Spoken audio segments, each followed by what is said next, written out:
Welcome to my mini blog. Good morning সবাইকে। আজকে সকালটা আমার কেমন গেল সেটাই তোমাদের সাথে শেয়ার করব।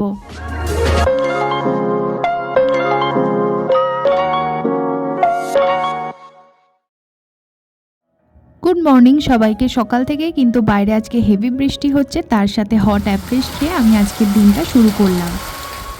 কুকিং ব্লগ চ্যানেল মানেই কিন্তু সবসময় ভিডিও করার জন্য একটা সুযোগ খোঁজা, তো যখনই রান্না করি তখনই ভাবি কিন্তু ভিডিও বানিয়ে নিই। স্যাটারডে বা সানডে হলেই বাজারে চলে যাই, তো পরের দিন কি রান্না করব বলে তো বাজার থেকে আমি মাছ এনেছি, মাংস এনেছি আর মাছের ডিম এনেছিলাম। তো মাছটা রেখে দেবো, পরে করব, তো মাছের ডিমটাই প্রথমে বানিয়ে নিলাম। তো আজকের মেনুতে ছিল ভাত, মাছের ডিমের বড়া, মাংস করেছিলাম আর কিছুটা গিলা মেটে এনেছিলাম, যেটা খেতে কিন্তু আমি খুবই ভালোবাসি। ফুল ব্লগ দেখার জন্য এফবিতে ভিজিট করো। ভিডিওটা ভালো লাগলে লাইক করে দিও। আমি ততক্ষণ খেতে থাকি, তোমরা কিন্তু চ্যানেলটা অবশ্যই সাবস্ক্রাইব করে দিও। বাই।